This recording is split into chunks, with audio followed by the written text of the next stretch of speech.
Chicago. Just when I thought everything was going in the right direction, I woke up today. We got to get up at like, I don't know, what time did you? Middle of the night. Middle of the night. I walked out. It was balmy. Downright balmy. It was like 40, but Mike was saying right when I got in, that was as warm as we were going to get today. High at midnight. Overnight hours. And this cold front is plowing through. Yeah. We had a little bit of rain, now transitioning over to snow. Minor accumulation expected. Most of the snow is going to be out here by lunchtime, except for in northwest Indiana, where we could see some lake effect snow. But winter is back in Chicago, and she's rearing her ugly head, especially this weekend. Caitlin, I'm on pins and needles here. I've been dutifully following the ice situation on your driveway, and whether or not you're bottoming out when you drive out. It's because of it's still happening, even after yesterday. Yeah. Even after How yesterday? are your icicles? So I am contending with these huge stalactites that are hanging off my gutters because I failed to clear them out after the fall. And I actually texted a local place, hey, can you get a crew out today? Wait, they're that with the big? thaw? No way. And they said, no, we need one more warm day before it's safe.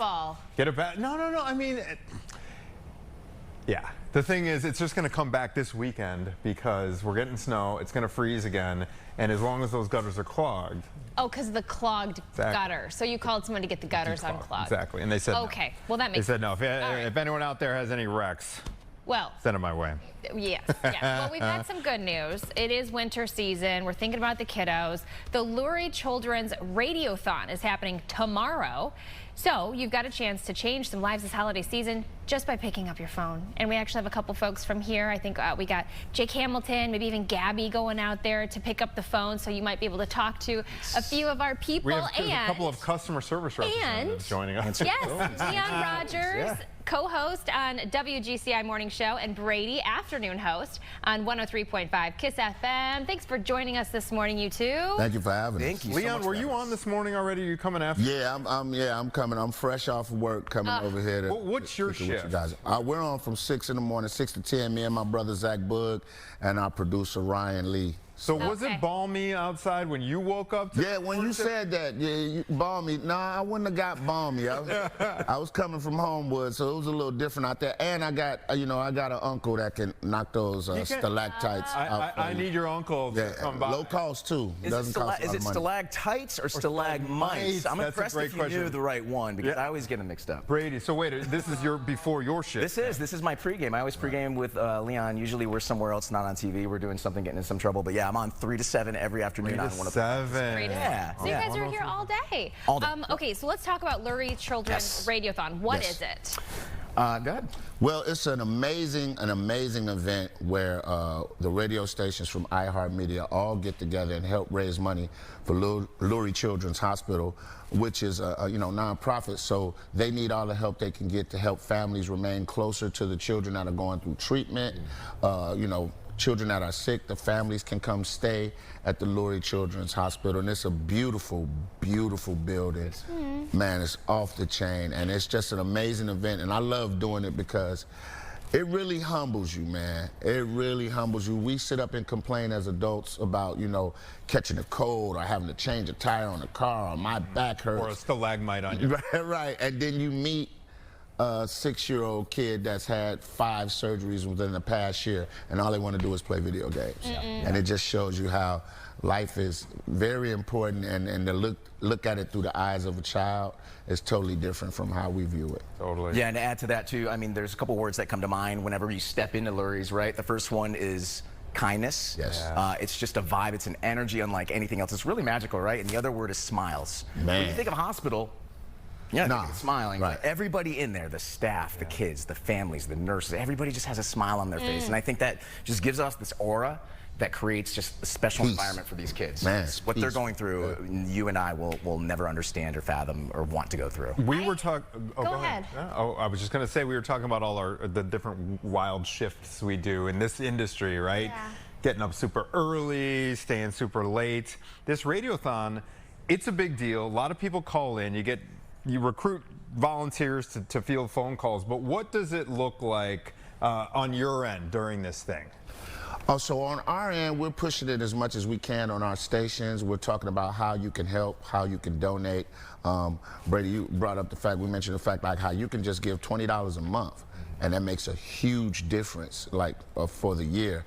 And again, while we're there, we're constantly pushing to call, you know, text, go to the website. And then we're doing interviews with some of the children and their families that are there too. And to see them get on air, you know, and get on the radio. I bring a wrestling, a championship. Me and Brady are super huge wrestling fans. So I have a official, wrestling belt, weighs like 5-6 pounds. So every child that comes and interviews with us, I allow them to hold the belt. Because they're champions, man. It's really dope to see the kids and the families, and you make friends. I got a few gaming buddies that we play, you know, Call of Duty and Madden and 2K on the PS5 because, you know, talking to them, they love to play games. So I give them my gamer tag, and, you know, I show no mercy, though. We're going to play for real when you play Uncle Leon. Yeah, I got to say, speaking of what you were saying off the top about Lurie Children's, I have heard nothing negative from parents, and you know, as a parent, we are the biggest critics of anybody who's taking care of our babies, because they're our whole world. So to hear that these families are walking away with great experiences from all of the staff involved there and how much they care about these kids. 110% true, and to that point, when we're there tomorrow, we're also going to be sharing stories of these families, and you're going to hear them. They're going to pull out your heartstrings a little bit. That's the point, because we want everybody that's watching, everybody that's listening, you can do it, you can make a difference in these children's lives.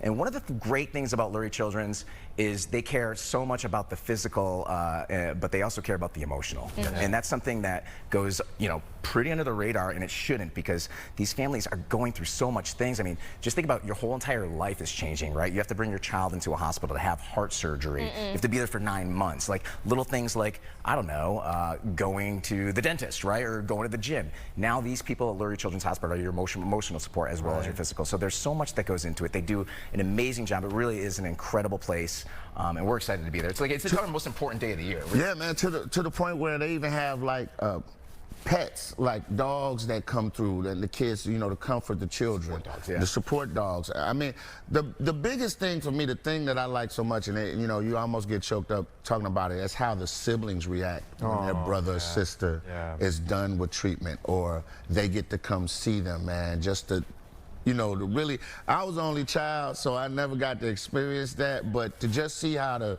little brothers and sisters, or if it's the, you know, the little one, how they just all like, I'm so glad to see you, I'm glad we get to hang out with you here, instead of being all the way, say like if we live in Naperville and you're down here, we don't get to see you. They bring the families together and close, and I think that's what makes the Lurie Children's Radiothon as a must to donate to. Because it helps the families too. I always think about it from the point of view of the sibling, the healthy sibling, that has to watch their brother or sister go through this. Their parents. And their parents, and then, you know, the spotlight probably isn't on them a lot. Not that it's like a spotlight you want, but you think about it from all these angles, and it adds to the importance of what this Lurie family does for the patients there. Another thing that strikes me, and I don't know if you guys have seen similar stories, is well after these patients get discharged from the hospital, these folks keep in touch. Friends, yes. They're like, how many times have we heard stories of patients and families that call their best friend the doctor?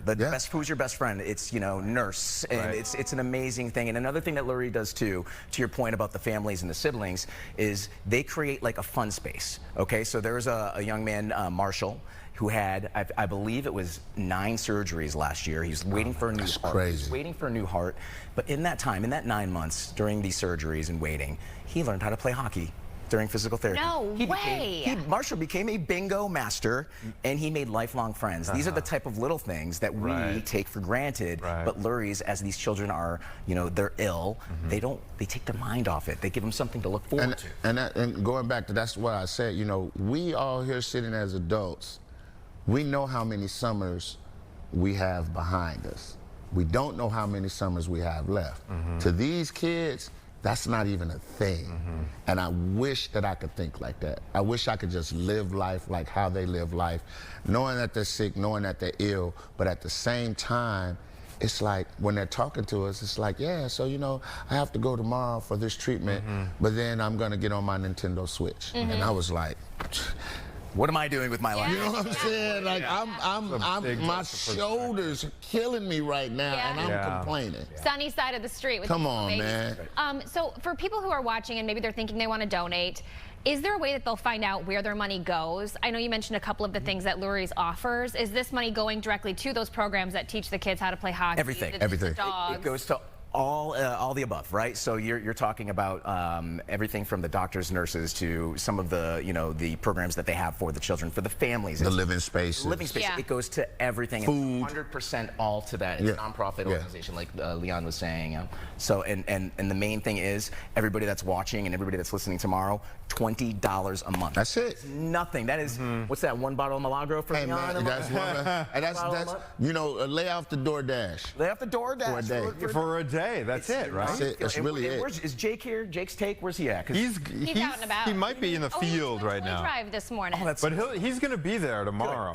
Jake, he needs to text Tom Hanks. Text Tom Hanks. Let him know what we're doing. Right. Sure. Because we raised him. Jake will walk in with Eddie Murphy. We like, Eddie Murphy, who you here? I'm here with Jake. We raised over $1 million last year. Yes. Amazing. We're going to beat it this year. Yeah. Is that a single day total? Because we were looking at the video of you guys, holding up the. Was that the? I mean, that's unbelievable. Is there a goal? Is there a goal this year? We're 1.2. Yeah, we got to get higher than $1 million. You don't go backwards. No. We go forward, and that's why we're here to talk to you guys. And I know your viewers are very gracious. So between me and Zach, Tone Capone, Danny D, Brady, you got Fred Morning Show, Melissa, the Queen. Yeah, Light FM. Melissa, Light FM. Yep. So between all of us, man, we're going to knock it out the park. But we can't do it without you guys. Like, we literally can't do it without you guys. And like I said, the money helps everyone. It's a blanket thing that it goes to cover everything. And like I said, for me, I can't speak for anybody else, but watching these children really puts life into perspective. And how when you're complaining about how bad this is and bad that is, you could be going in for your 6th bone marrow transplant, and you're 9. Right. We get stuck in our own heads. Come on, man. Right. Problems. Come on. Now, This really brings it to perspective. with this goal in mind, 1.2 mil. All right, 1.2 mil. Sure. You guys have been mentioning the $20 a month option. Are there different levels you can contribute? Is there a minimum amount? Like, what's the message there? There's no minimum, but we think that $20 a month is affordable for all. Yeah. But of course, people that can give more do give more, and we have a lot of sponsors that come in and they do just that. But yeah, as much as you can give. I know it's really tough right now. Everybody is struggling with money, but here's an idea, and I've done this before. You got the Christmas list, you got some friends, you don't know what to get them. How about you make a donation in their honor? Yeah, they're gonna open up that envelope and see what you did, and they're gonna get chills, because I've done it, and it really you're helping save a life instead of a gift card to Starbucks. And then they're gonna sign off and probably continue to do it. Right. Yeah. That's right. You know what I'm saying? 20 is not enough. Hey, listen, man, anything that you can give helps. From $1, we've had kids call the line and say, I want to donate $1, I want to donate what's in my piggy bank, which is amazing. And that's what I mean. Like, that's the part of it where, you try to keep composure, but some of these things are really tearjerkers, and it really pulls at you and brings you into this family's existence, and now you feel like you've got a new friend. Is there a way for someone to maybe share this on their social media accounts? Do you guys have it posted on your accounts? Yeah, we're all over our socials right now, but the most important thing right now for everybody watching right now, and we're going to be hammering this all day tomorrow, the text number 34984, 34984. Remember that. Text Lurie. Yep, Lurie to 34984. Everybody. 34984. And Lurie is Lurie. Come on now. That's what I'm talking about. What is your guys' timing tomorrow? I know we have our own that we do. Are you like, is this a marathon? We're on in the morning. Just like we do on the radio, our slots on the radio, we'll cover everything, and we'll be from 6 to 7 p.m., right? Yeah, 6 a.m., 7 p.m. 6 p.m. to 7 p.m. All day long. So you'll be hearing us. We'll be on our hands and knees. You won't be able to see us on our hands and knees. Yeah, but we'll be on our hands and knees. Begging Chicago, because this is, as you guys know, this is one of the most giving cities in America. So I know we're going to step it up. So we want to hear that bell ring. Okay. When they get off them phones, they ring that bell. We want to hear that bell ring, and we want to break the number that we did last year. And I think we could do it with the help of you, Chicago, Northwest Indiana. Everybody who's listening, man, hit us up. Listen, Black Friday shopping was up. Cyber Monday shopping was up. That means giving has to be up as well. Thank you both in advance for the effort that you are going to make tomorrow on behalf of all these needy kids and their families. Brady, Leon, thank you. I see you, Playboy. I see you. Yeah, I see him, right? Yeah. And good luck tomorrow. I know everyone's going to step up. All right, we got a jam-packed hour. Chicago Now. We're going to be back right after this short break, everybody.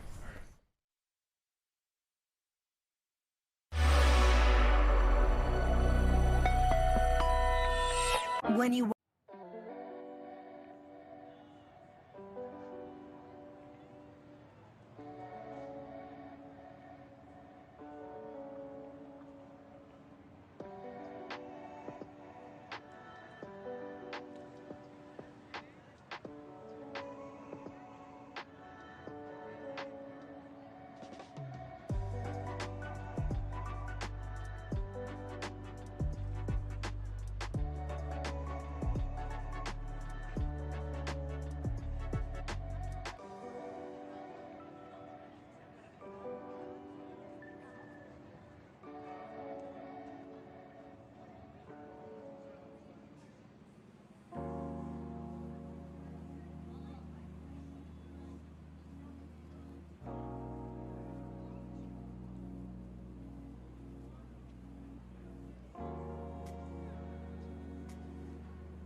and we are talking about some trenders, which are interesting.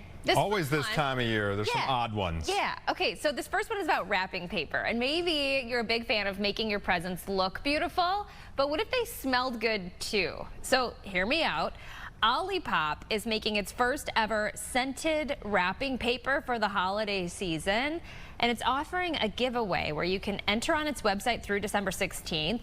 1,000 people get a free bundle that includes a roll of scented wrapping paper and a 12-pack of holiday flavors.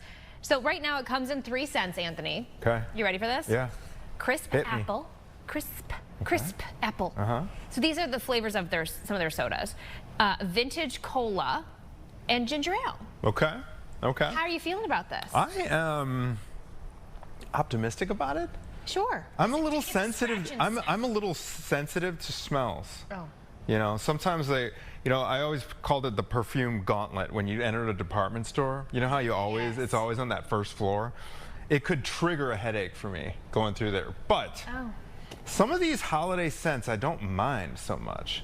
We have these pine cones. They're like those scented pine cones. You can get them at the grocery store. Yeah, exactly. And I actually don't mind that one. It doesn't trigger me in the same way that like a strong perfume would. Slightly more mild. Yeah. How about you? How do you feel about scented wrapping paper? Was it? I would think do it. Festive? I would do it. Yeah, for sure. Crisp apple, vintage cola, and ginger ale. What does vintage cola smell like? Oh, it's way different than the modern cola. Like maybe it smells like way the chapstick that's like Coca-Cola chapstick. Oh, yeah. From back in the day. Yeah. Can you picture that? Like the Dr. Pepper flavored chapstick? Yeah. I actually think they still have that. But crisp apple, that's like a candle. I could be behind that. And ginger ale, sure. You know what Last night, real quick anecdote. Yeah. So, we got 2 kids in town, or 2 kids, they're young, they've got tons of energy, and so we're kind of improvising to find activities, indoor activities during this bad weather. Maggie's been doing such a great job of this. Okay, she like bought this sensory swing that's now hanging in the basement. It's kind of cool. It's like this thing you can cocoon into and swing. Yeah. But yesterday, the activity was building, like making snow. And it was out of baking powder, like that Arm & Hammer stuff, and like the classic Gillette shaving cream. So maybe it's baking soda? Baking soda? Maybe baking soda. That's the yellow box. The yellow box, that's it. Okay, so you combine those two and you can like make a little snow. Cute. That shaving cream kind of trigger, it smells. I mean, you would know the smell. know. It's like that classic. Yeah, not great. And then our naughty elf got into the shaving cream, sprayed a trampoline, he just sprayed his name. Dang. You know what I mean? So speaking of the shaving cream, yeah, you can add food dye to it and use it as foam paint. So you can paint pictures and it kind of makes it like a little bit of a texture. Also, it was the smell that like really was vivid for me. The shaving cream. The shaving cream smell. Yeah, not a big fan of that. No. But speaking of wrapping presents, if you guys want to save some money this year, I did this a couple years ago and I'm still using the paper. All you have to do is buy some, like, you know, the brown paper bag color paper. Yeah. You can buy a roll of it, so it's just like it's like a light brown color, and then you could buy some cute ribbon or like some string to wrap around it, and you can use this stuff all year round, because let's say it's a birthday party, you could get a bright pretty bow for like a birthday present, and then let the kids draw all over it. And that's an activity. I know that exact kind of paper you're talking about. Yeah. My aunt and uncle used to use that every single year. You'd know your gift, and it was beautifully wrapped. Sure. It looked super fat. They would use the ribbons and the bows, whatever. and it was always like, oh, that's from Jim and Elizabeth. Yeah, and you save your money all year round because you can use it for every occasion. I'm the worst gift wrapper ever. Do you just get a bag? When possible. I can't get it, and I'm kind of, you know, I'm kind of detail guy, so like that would be something that I could in theory be good at if I could figure it out, but it's something about the cutting of it. There's a process, and some people just have it, other people don't. I'm just, the scented gift wrap would take the edge off for me because I'm so bad at that. It would distract him from the mess of the wrapping. I'm a messy wrapper. For me, it's good enough. My husband, though, like you, is very detail-oriented with it. And if it's not perfect, it's like, oh, well, I got to start over. Maybe we should do a segment on how to because to me, it all starts with scissors. It's because think about it, if you have too much wrapping paper for the gift, then it gets all crumpled and you don't know what to do. It all starts with how much wiggle room you have on the sides. Exactly. Because you don't want too much, but then we've all been there. You don't have enough. You got a little to like make that, and you're like trying to stretch it and make it tight and like use paper. It's the thought that counts, everybody. Yeah. All right. Oh, thank you. Yeah, a little tip. 10:22, we are talking about Queer Eye's Bobby Berk now. He's got a new series, Junk or Jackpot. So you might remember Bobby Berk from Queer Eye, but this new show is premiering later this month, Friday, December 26th on HGTV. So Junk or Jackpot sounds like a show that I would thoroughly enjoy. So good morning to Bobby. Can you hear us? I can. Good morning, guys. Good morning, Bobby. Where are you joining us from this morning? I'm in New York City today. All right. Well, thanks for joining the program, Bobby. I don't know if this is an accurate comparison here, but for some reason, my default on our basement TV is always on Antiques Roadshow. Like, old episodes of Antiques Roadshow, and I get like totally absorbed in it because someone's just found this amazing thing in their attic, and then they're assessing it. And some of these things are rare, unique objects. So tell us, this is kind of a change of pace for you. The model of this show, Junk or Jackpot, because I know we got both in all of our houses, right? Absolutely. And it's funny you should say Antiques Roadshow, because when people ask me to kind of describe the show, it's one of the shows I use as an example. I'm like, it's like Antiques Roadshow meets Hoarders meets a renovation show. And it's been amazing, the Jackpot. I mean, don't get me wrong, there's been a lot of junk, but there's also been a lot of Jackpot. We have a collector who bought a box of a certain item. I'm not going to say what it is because you need to watch the show to find out, but bought a box of items at an auction a decade ago for like $500. and we found half a dozen items in that box that were worth $10,000 to $40,000 each. Wow. So she was absolutely blown away by that. She couldn't believe it, and they were just sitting up on a shelf collecting dust. Okay, so Bobby, what surprised you the most? Was it how people react when they find out that they have this jackpot that they hidden in their attic or their basement, they didn't know it was there? Or for you, was it just seeing what people collect in general?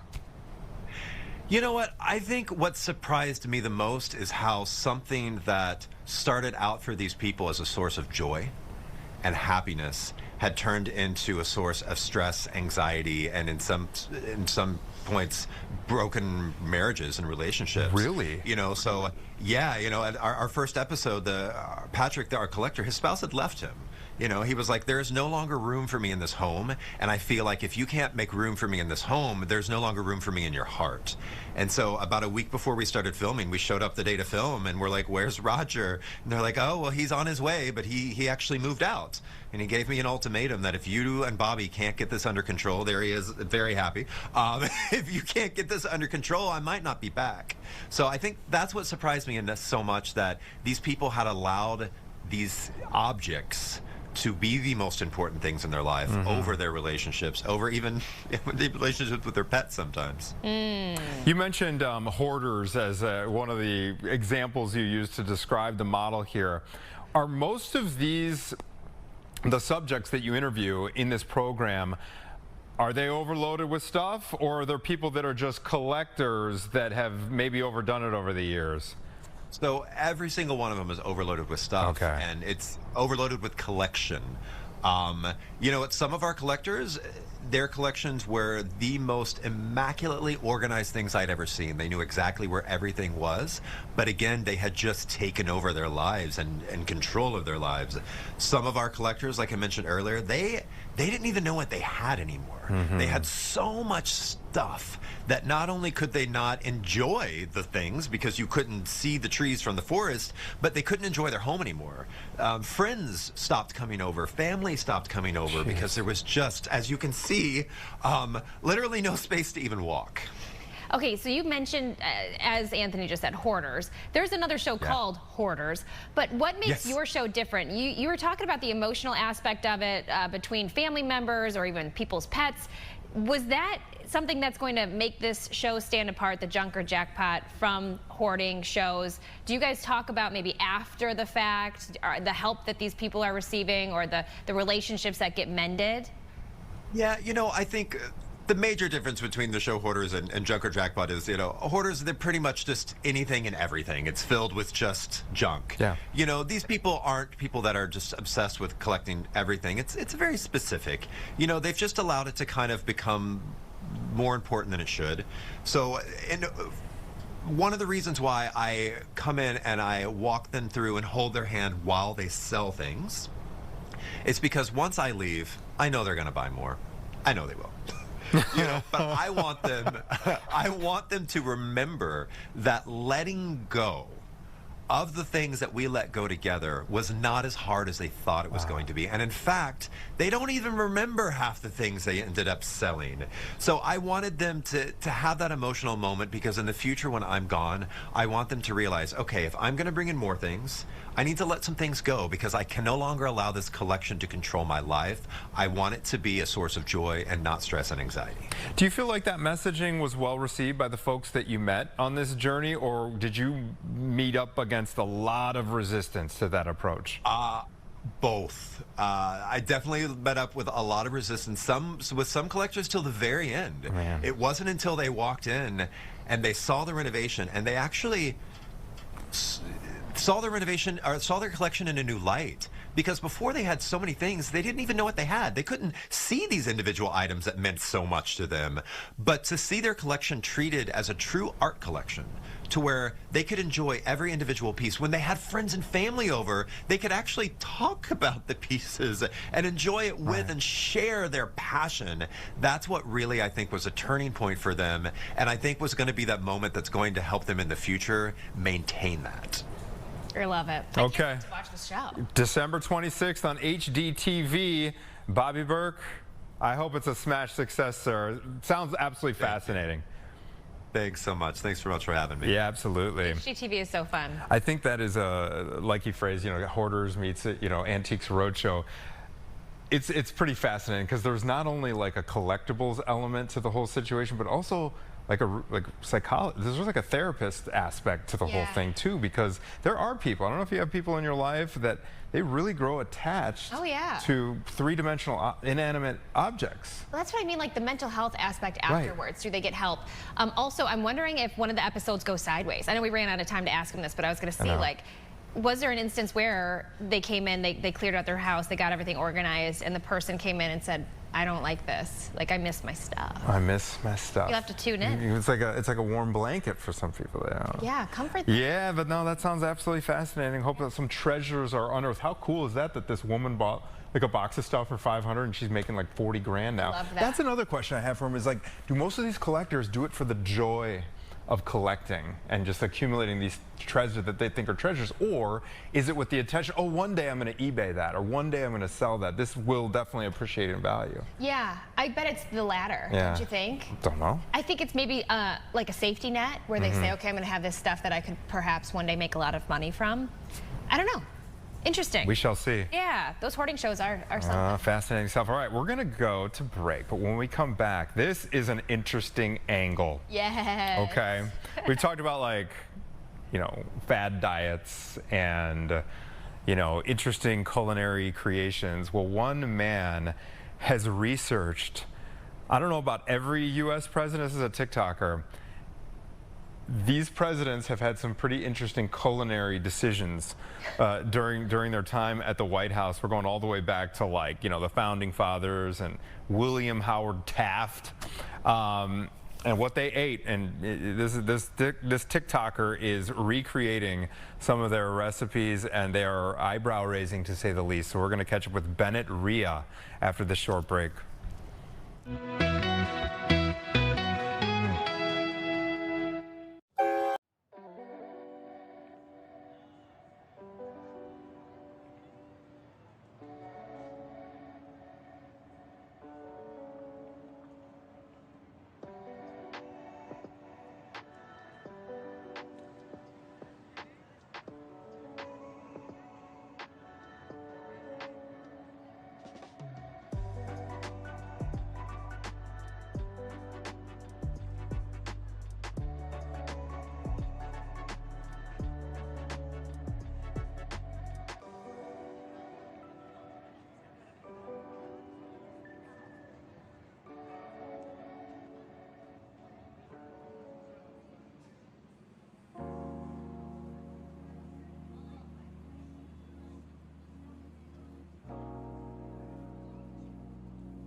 And this segment is so interesting.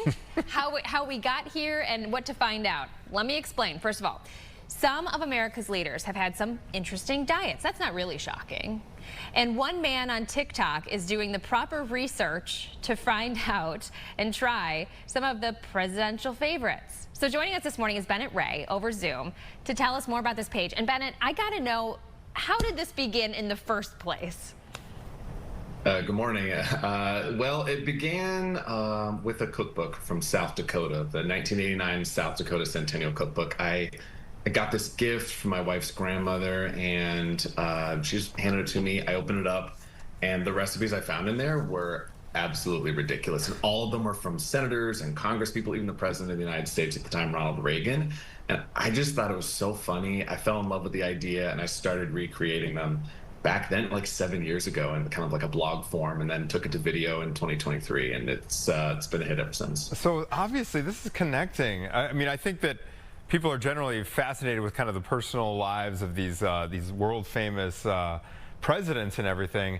So thinking about our recent presidents, I've heard Donald Trump's got a Diet Coke thing. I remember Barack Obama talking about how when he was hungry, he would eat 6 almonds, and that would like tide him over. Remember that? And then, of course, Bill Clinton had to lose all that weight because I remember he was like a fast food fan. Those are the only 3 that come to mind. But in terms of the recent presidents that you've been able to zero in on here, give us a taste of what they are ingesting. Yeah, you nailed it with the Diet Coke. There's a Diet Coke button in the White House. There's actually been a button in the White House for many presidencies. So like LBJ, Lyndon Baines Johnson had a Fresca button in the White House long before Fresca's a good drink. On Diet Coke. Okay, wait, when you say button, you mean like it just dispenses it? Yeah, well, it's like an emergency call button, basically. Like you hit the button, someone brings Diet Coke. That is comical. Okay, let's talk about the weirdest ones. That's what I want to know. What really stood out to you? I'm looking at, we went through a couple of the delicacies that you put together, and one of them had mold on it. What were the strangest things that these old Congress/presidents used to eat?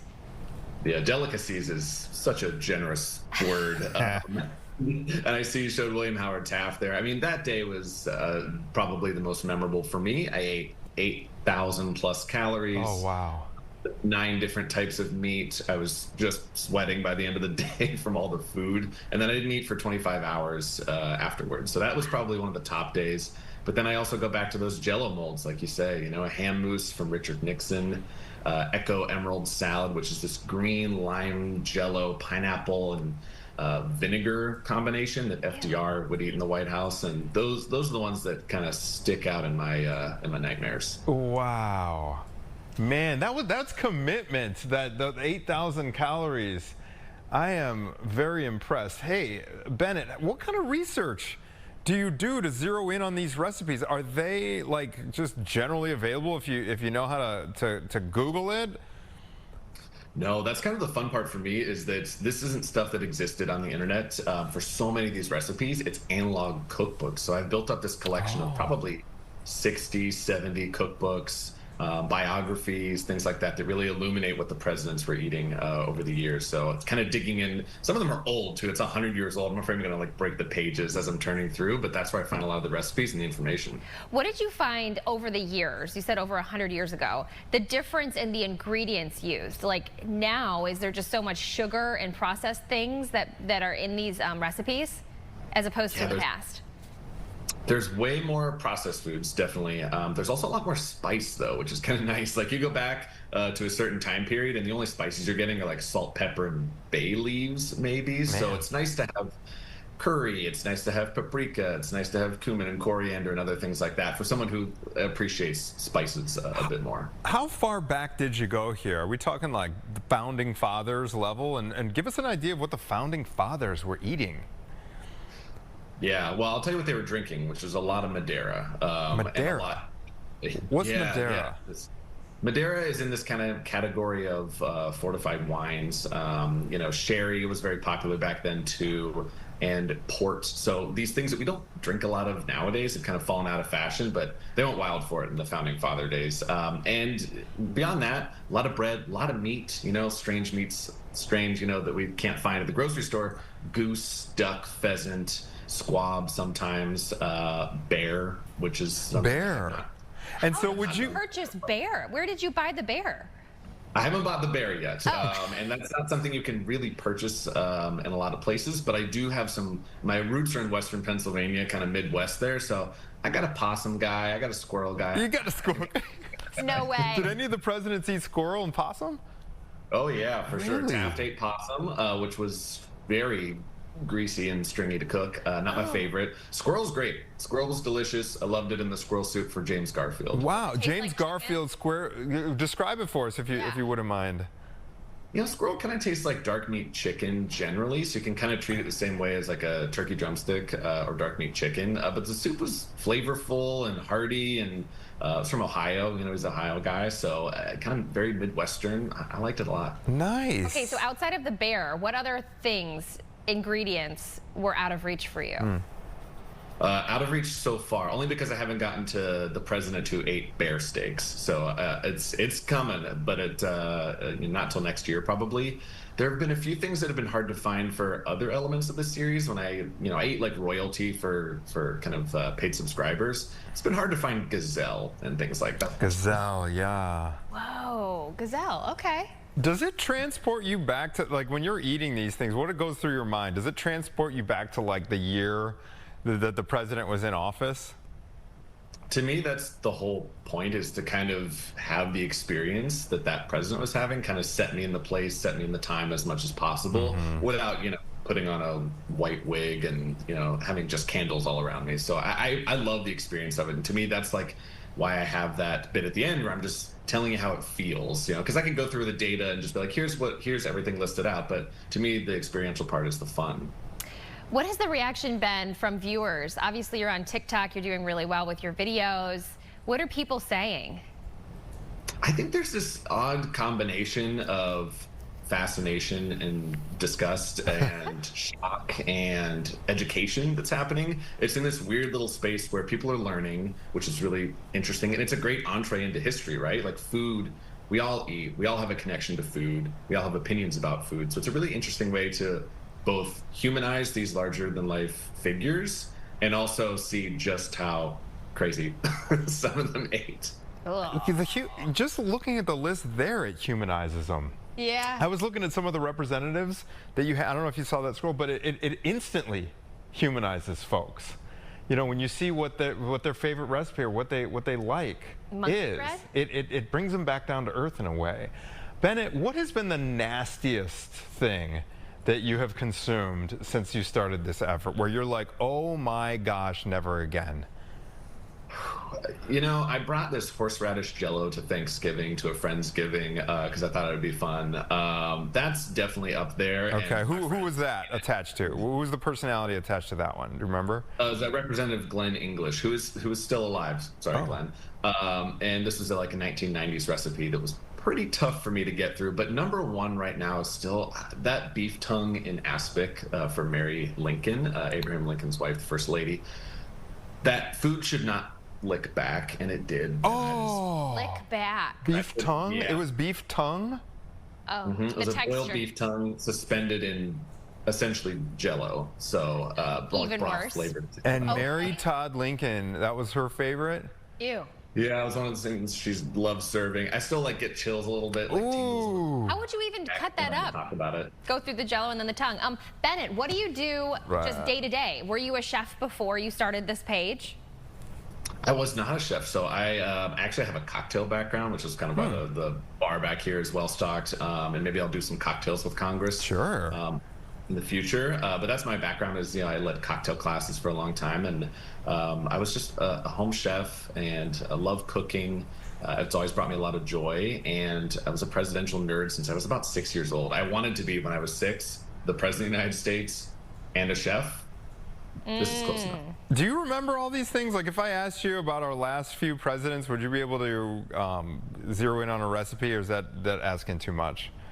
Oh, sure. Yeah. I mean, I can tell you about Bill Clinton's cheesy enchiladas, Joe Biden, Kahlua fudge cake, that he released. How about Donald Trump? I know the Diet Coke thing. Not a lot of recipes from Donald Trump, but, he's very picky with which Starburst flavors he eats. He's big into packaged foods. The pink Starburst are the best, by the way, just for the record. Obviously, yes, of course. Wait, are you pink or red for you, Bennett? Starburst. It's pink for me. Pink. Red is second, and orange is Red is second.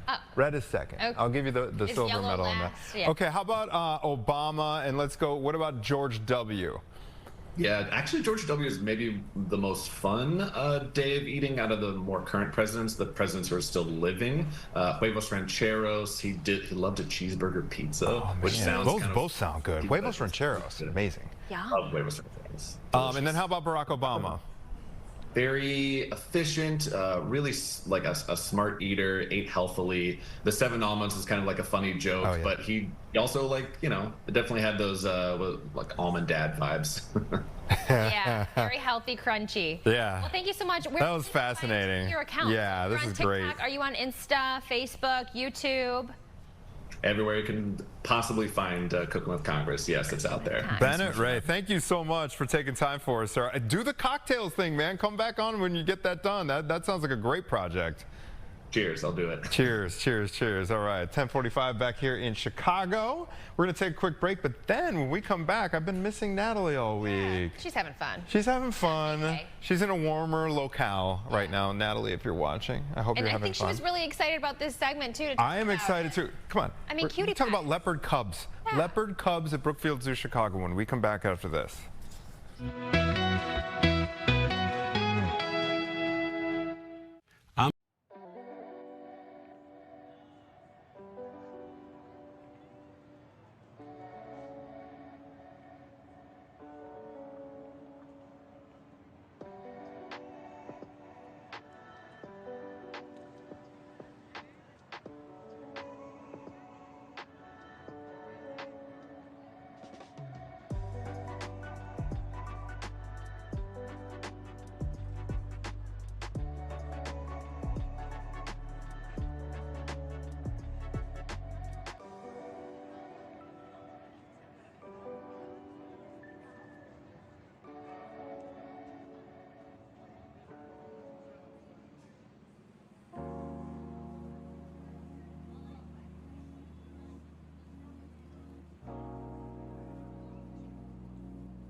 You're talking about Brookfield Zoo, little baby kitties. Natalie, of course, she goes and does these segments, and she's an expert at all things, but this one in particular, I think, is going to be super sweet. Huge hit. Okay, ladies and gentlemen, without further ado, Amur leopard cubs. A pair of Amur leopard cubs are making their debut here at Brookfield Zoo, Chicago. I'm with President and CEO Dr. Mike. Tell us about these girls. They are so precious. They're just absolutely adorable, aren't they? So 4 months old, just made their public debut. So we hold them inside until we can have a full series of vaccinations on board to make sure they're healthy and not going to pick up anything from the wildlife within the region. But so they're outside now and they're doing great. Tell us how rare it is to have a set of sisters like this be born at a zoo. Yeah, well, it's super important for this population. These are two really important animals, and to have a twins and have them both be female is just the best case scenario we could ask for. This is a subspecies of leopard that's one of the most endangered big cats in the whole world. Around 100 animals left in the wild in their natural range, another 100 or so under human care. So every single animal is just so incredibly important, and to be able to have two young young females that we know will grow up and go on to have cubs of their own is just a great thing for the population. I understand they were just introduced to the public not that long ago. How did they react when they got to come outside? So they're having a great time in the new outdoor habitat space. They're exploring, they're active, they're playful, they're just really fun to watch. Little cats are just absolutely magnificent when it comes to play. They are so beautiful. Yeah. Let's talk a little bit more about the species itself.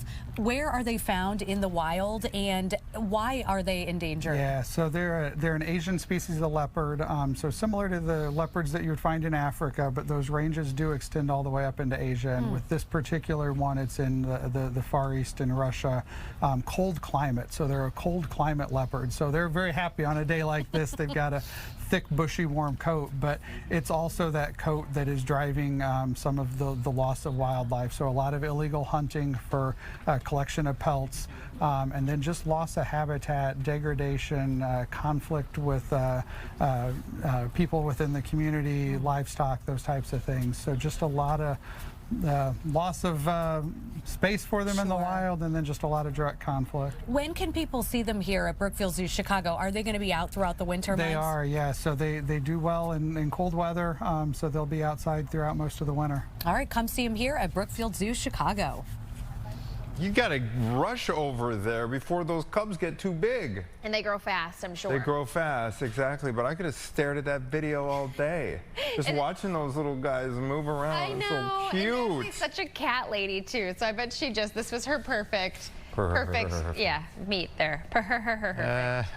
Okay, well, should we roll into the Bath & Body Works? Oh, my gosh. All right, we're talking about scented gift wrap, which is trending. Yeah. Okay, and those all sounded tolerable to me. The scented gift wrap with the apple and ginger ale flavored, but here we go.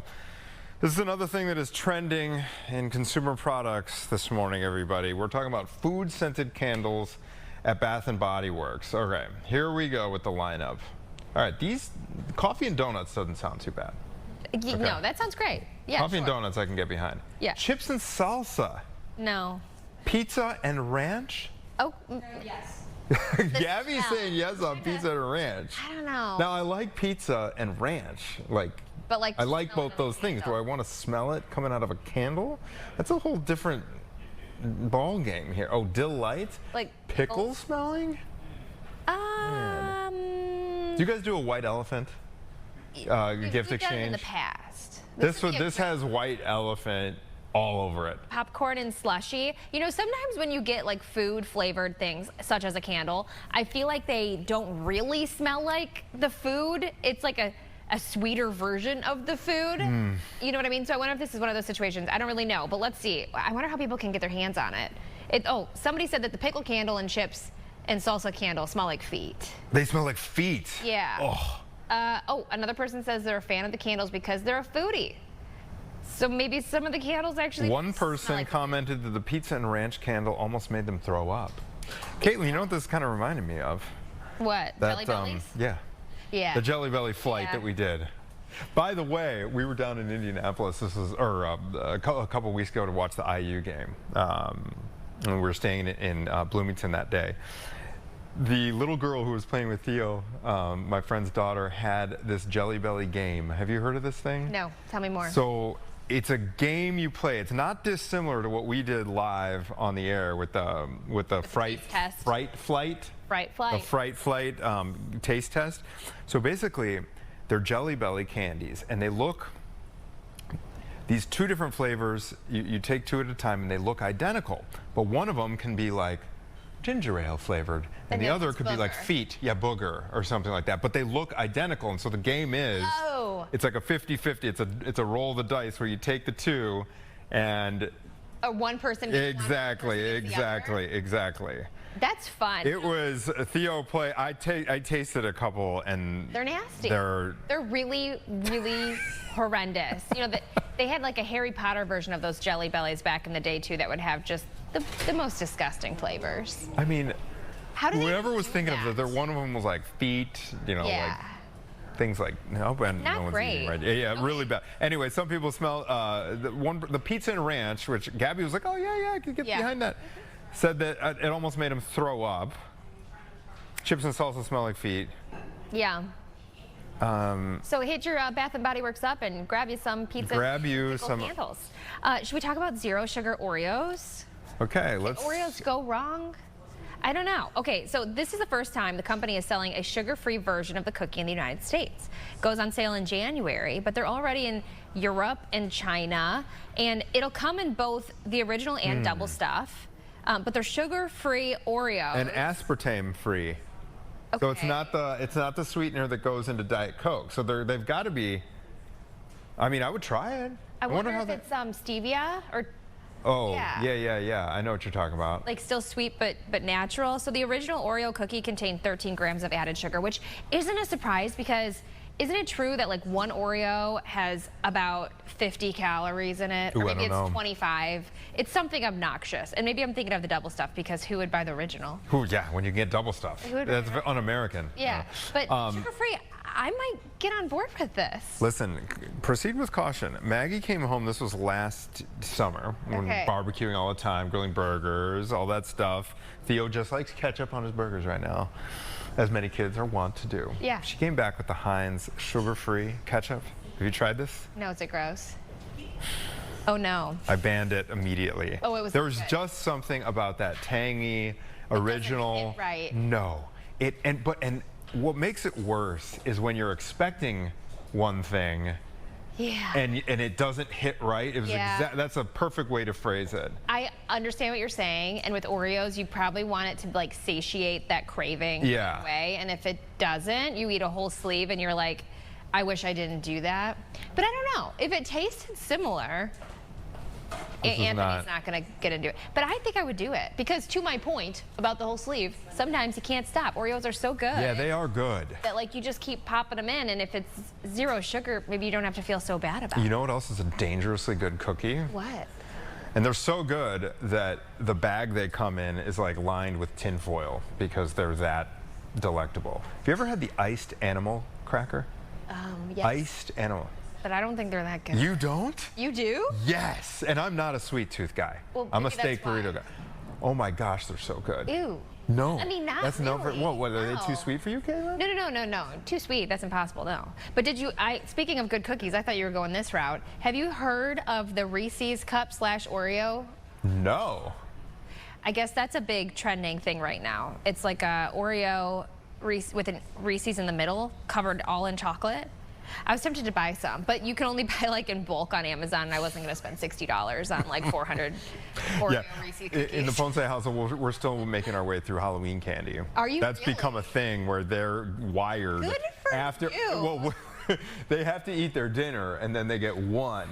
And you don't dip in? I occasionally take a little. Oh, tax. ours is long gone. Is it really? How Oh, did you do that? yeah. I tried to do the whole. Rachel Fritz, our parenting expert, suggested doing the what's it called? The Trade Witch? Yeah, the Trade Witch. Thank you. Where you get $20. Theo refused. He's like, that's a horrible deal. I'm like, wow, okay.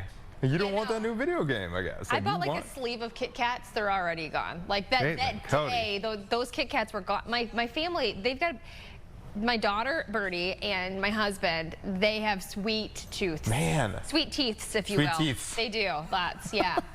So, okay. Well, now that we're in the holiday season, good luck navigating all this. I'm not sure about the zero sugar Oreos.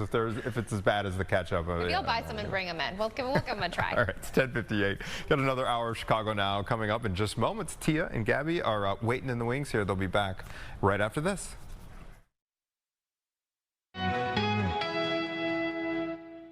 Nothing.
Happy hump day. Yes, I'm so happy that we have arrived at Wednesday. Me too, I say it every week that the weeks are starting to feel like several weeks. Although, actually, you know what? This morning I was thinking that Wednesday came quick.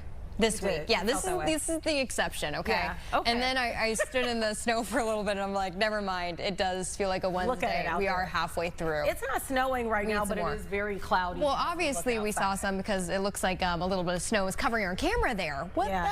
And covering the And look how beautiful that looks, though. You know what? It's worth it.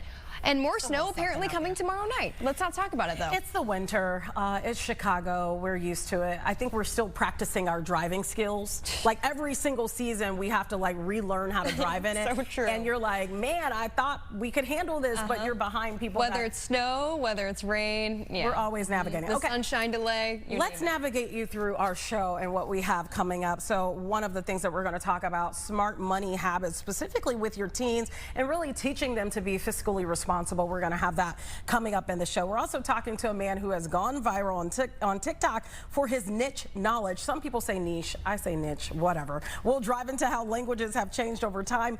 But first, we're talking about the 400 Theater in Rogers Park opening its doors for fans after closing in 2023. This is really exciting to hear that this is going to happen. You know, and it was the city's oldest running movie house when it closed back in 2023, but now it's getting new life thanks to Jordan Stansel, an independent movie theater operator. Thank you so much, Jordan, for joining us. Thanks for having me. Okay, so let's talk about this project. Tell us about the theater. What made you want to take it on?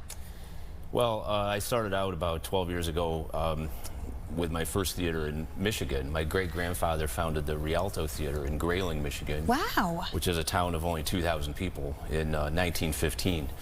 And I left, like a lot of people do, from small towns, and I was gone for about 20 years. And then I thought, well, maybe I should go back and save the theater, and it could be a real business. And so I started doing that and got involved in the industry. And so after COVID, a lot of theaters did close and didn't make it. So we made it through, and there's some opportunities to expand. So that's what we're doing.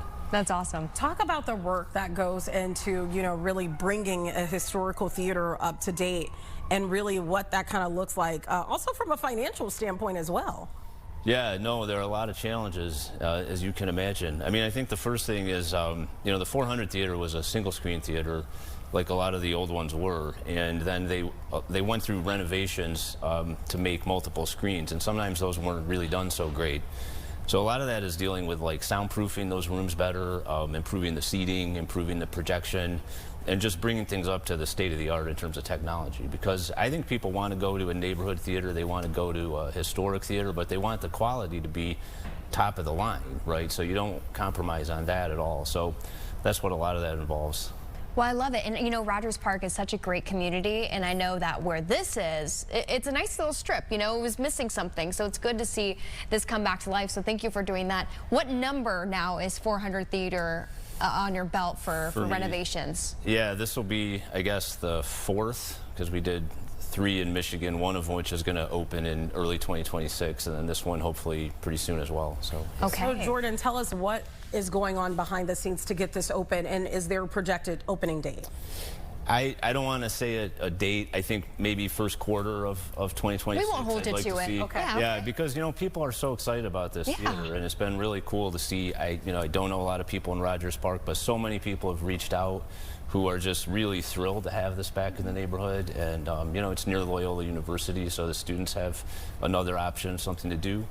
So I don't want to say a date because they'll come and kill me if they don't get it done by that time, but I do think it'll be pretty soon. Is there something that you have to do to kind of get it up to that date? Are there things you're doing within that actual space that you have to do right now? Yeah, I mean, I think, you know, the theater was operating up until 2 years ago, but it's been a little while. It's been sitting there, so there's some cleanup.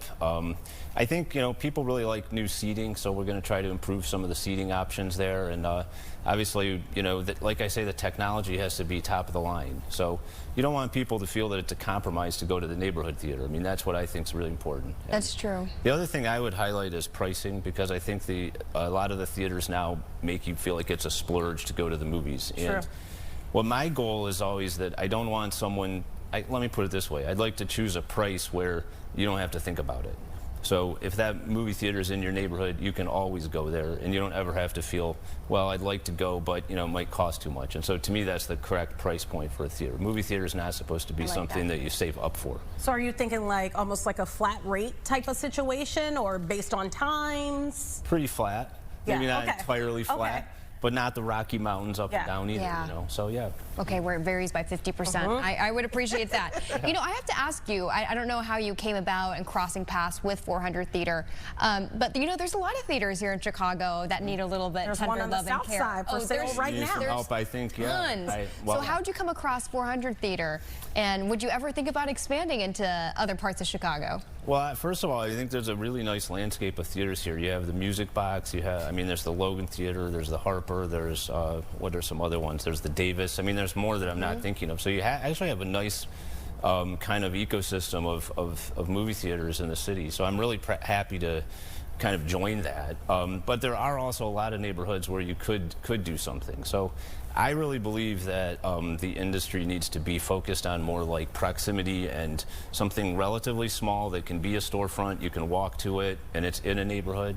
And I think that we need to get away as an industry from the sort of the really big stuff, where it needs to be in a more expensive part of the city, and it's kind of like more exclusive. So I think you can do neighborhood theaters, and I think like the ones I just mentioned around the city now are doing it, and that's what I want to do too.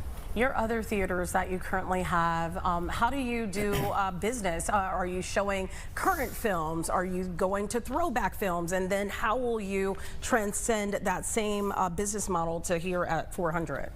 Well, it's really driven by the communities that you're in. So the neighborhood or the town, really, you have to kind of listen to that. So I don't know exactly what the 400 will do.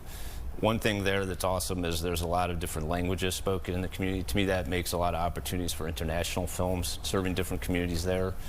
I think you also have to always have the top kind of first-run movies, partly because I think it's awesome to have, like, for kids in a neighborhood to be able to go to Zootopia and not have to drive or make that into a big event, but you can just easily go there. One of the theaters that we're doing in Michigan that is going to open in 2026, I walked out of it one time and there were a couple kids coming down. They said, "Hey, mister, is this going to open up?" And I said, "Yeah." And then they walked away and one of the kids said, "I'm bringing my girlfriend here." And they were like 12 years old, And to me, that's kind of the point, right? Is like to create that for people in the neighborhood. Yeah. Okay, I wanted to bring up those pictures. I know we showed it a couple of times, but the facade, just the building in general, so many of these theaters hold a lot of history. Do you know, was the 400 originally built to be a theater, or do you know any story about the building long ago? Yeah, somewhat. I don't want to be totally authoritative here because there's probably some neighborhood expert that knows more. I think it actually opened in 1913. Some people say 12, but I now think, and actually because someone contacted me from the neighborhood and said, "Oh, everybody says 12, but it's 13," and they actually had an article from the Tribune. Wow. So there's a lot of, so I don't want to say the wrong thing, but I think that it was, a theater way back then, and it was one of the big, like all of them then tended to be big single screens. So what's happened is it gets chopped up, and so you have to kind of figure out how to deal with this mix of the old stuff, the new stuff, and make it high quality for today. Were you a person growing up that loved the movies? Is that how you, I know you spoke I hated about the your movies family. because I had to work there, so I had to always, no, I liked it. But I mean, when I was like 14, I started working in my family's movie theater, so I always had to do that. And we had one rule, which was just don't run out of popcorn. And, that's my dad's famous, rule for all the employees that we still remember. Just keep making popcorn, don't run out, and keep it fresh. So. I like it. And I have to say that, I grew up in a small town in South Dakota, 1,200 people. We have a single screen movie theater. It is the buzz of the town. Like, that's where people go really on Friday, Saturday, Sunday night. And those are the only 3 nights that we play. Okay. But, are you able to try to go to some of for the 3 that have opened so far, to go to some of the movies for maybe, a week or 2 and see some of the people's reaction? I know you mentioned the young boys who walked by. Yeah, I mean, I think people they love it because, I mean, it is something that's special, and it's also, this is the key thing about movie theaters, is it really includes anybody. So it can be a town of 1,200 people, it can be a city of 3 million people, it can be a neighborhood, it can be a suburb. And everybody can enjoy that, and it's sort of a standard thing. And so I think that's the main thing, is to keep that kind of, there's not that much in our society that's kind of universal and affordable and inclusive. You know, it's one of those things that's very special. It is. I'm just curious, Jordan, you know, there's been a lot of talk about the movie industry, the film industry, especially with this potential Netflix deal looming out there and what that will mean for movie theaters. I'm just curious what your take on it is, being that you're now in this space of opening like these smaller movie theaters. What is your take on what could potentially be a mega deal? It could, yeah. I don't know. I mean, I guess, well, first of all, I don't really think that I don't like what Netflix has said historically about theaters, because they've sort of said the opposite of what I'm saying, which is, I think one of the words one of their executives used was outmoded, which is the opposite of what I'm seeing, because I'm seeing people who want these theaters to be there. And so the kinds of places that he was specifically referring to, he was kind of saying, you know, yeah, there'll be movie theaters in the really major cities. Right. And by that, he even just means like the central downtown neighborhoods of the big cities, but nowhere else. I'm seeing the opposite. I'm seeing actually there's more energy and desire for these things in places that are maybe a little more peripheral. It's not, you know, Rogers Park is not downtown Chicago. You know, Grayling, Michigan is a small place, not an affluent community. That's actually who wants those theaters, and they do need that. So I think if, you know, this merger to me appears not an antitrust expert, but does appear to be illegal in numerous ways, you know, just going out on a limb here.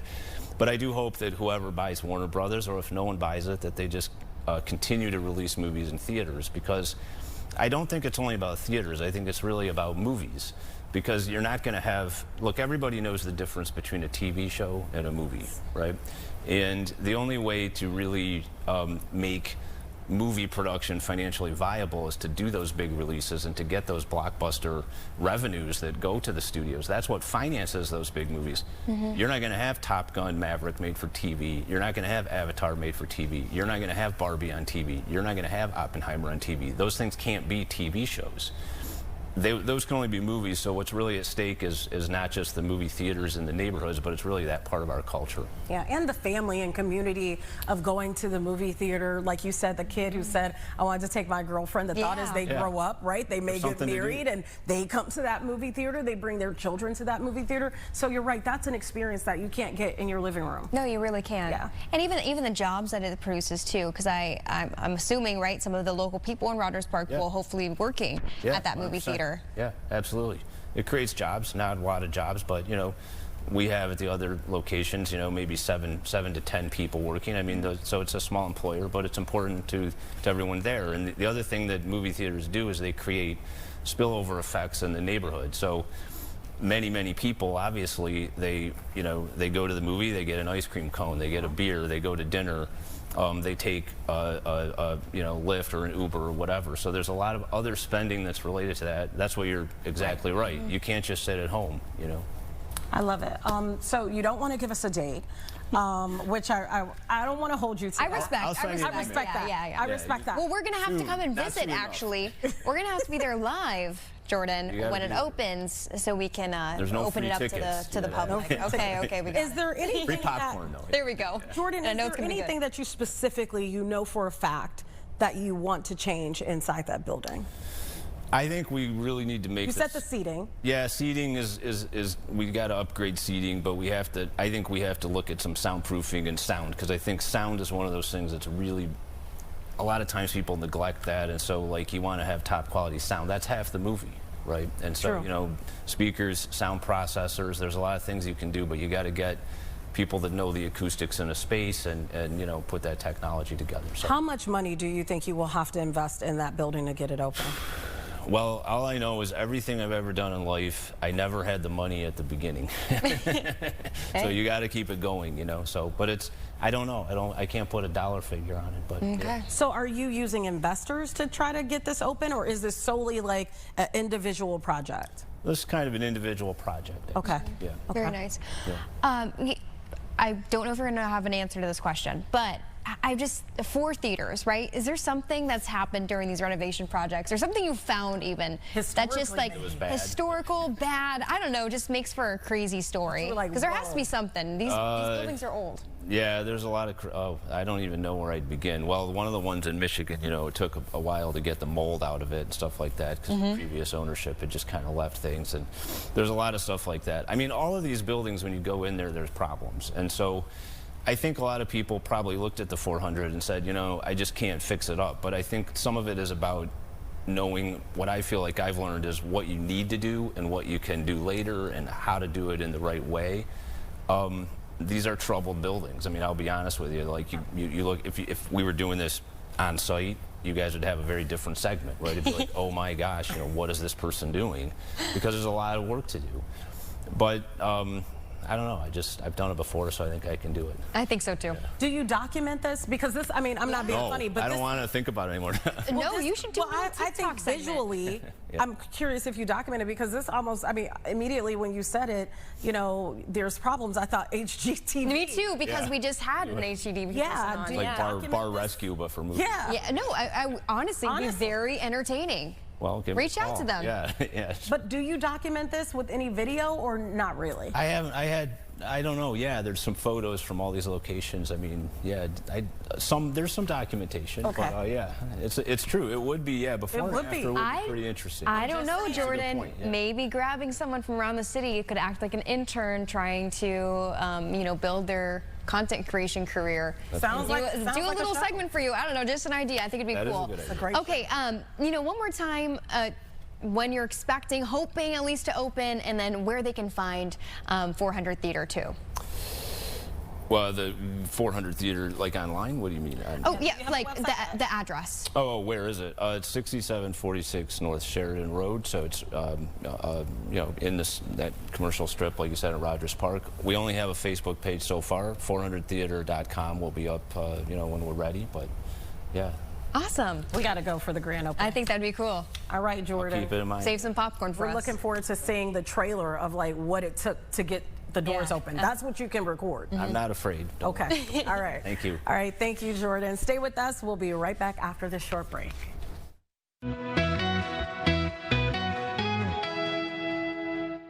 I was 6.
Altheudi, blasphemy, Bismerung, pestilence, Kruld, valiance, Duchti, wizard, Dru, estimation, Achtung, beautiful, Fei.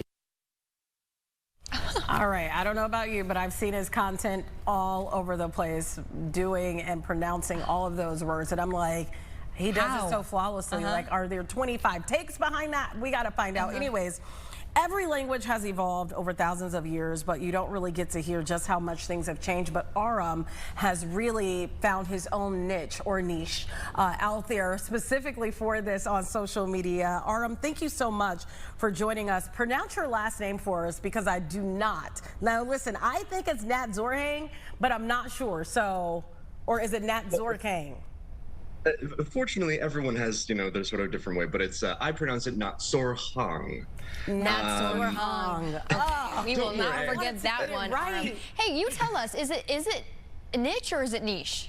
What do you think? Honestly, you can do either way. There are different sort of traditions on how to read the French loan word. And so some people pronounce the CH with a sh, some people pronounce it with a ch, but there's always a reason for why people have the quirks that they do. It's not just some random thing. Very, very true. How did you find yourself in this space of pronouncing all of these words? And I'm looking at the videos and I've seen plenty of them. I'm always wondering, were there like 20 takes behind this, or do you just know?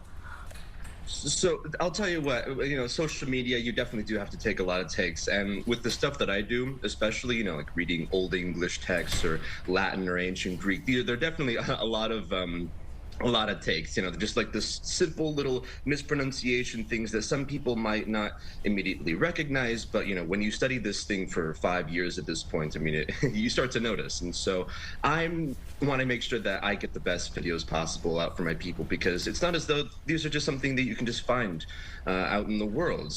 Ancient Egyptian recordings of what it really sounded like 3,000 years ago. That is so cool. Okay, the video we played off the top, I don't know, it sounded almost medieval to me. Explain this one here that we're looking at. So what we're looking at, so Old English is the speech that was, used over 1,000 years ago by what are called the Anglo-Saxons. And when I say Old English, it's nothing like, what you would find in Shakespeare. This is, for all intents and purposes, and you can see the video yourself, these are entirely different words. It's an entirely different language.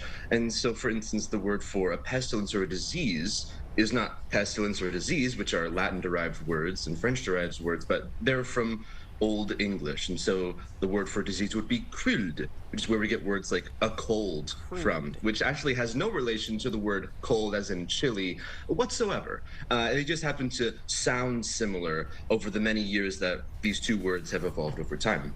So was this a situation where when you were growing up, you were interested in like words, and like, did you find yourself like, the average 3-year-old is saying cat, C-A-T. Were you beyond that at that age? How did you find yourself here?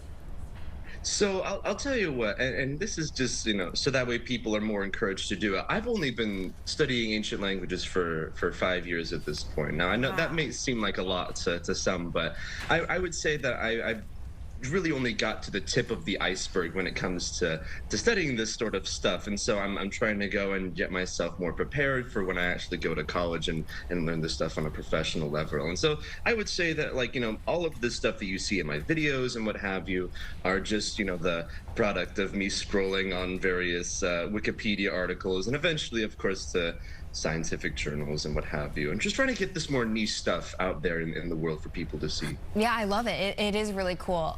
So, with these words being so different, like you just explained, going over your video, why has the English language changed so much? Is it because, we're taking on slang? Is it because, more people went to one location and they all started talking like what was some of the history of how it turned out now?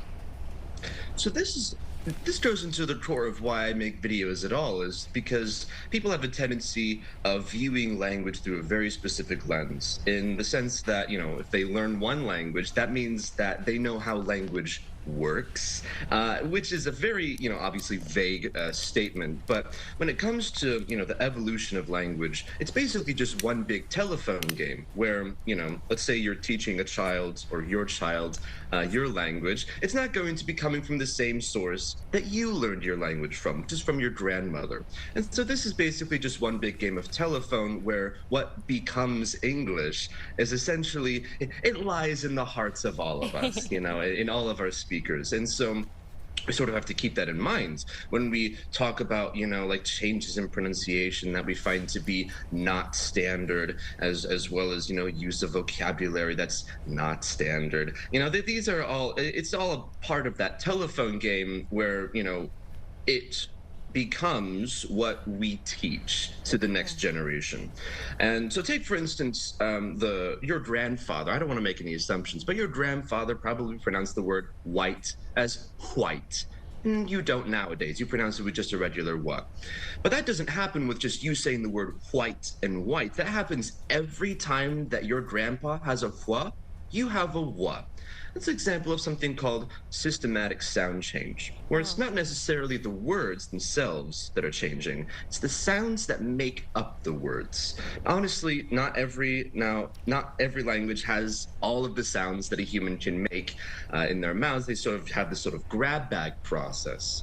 And so the changes that sort of grab bag undergoes lies at the very heart of how all languages change over time. So the way that all languages change over time is through the systematic change in sound that a language undergoes over time. And like I said, this drives everything. Evolution of grammar, evolution of vocabulary, evolution of grammar, yeah. Can you give us an example? Like, are there some words that we use every day and they're like polar opposite of how they were pronounced? Or have us guess. Back in the day. Yeah, if or you have one guess. From back in the like, day. Like, say something and we'll try to guess what the word is now. Yeah.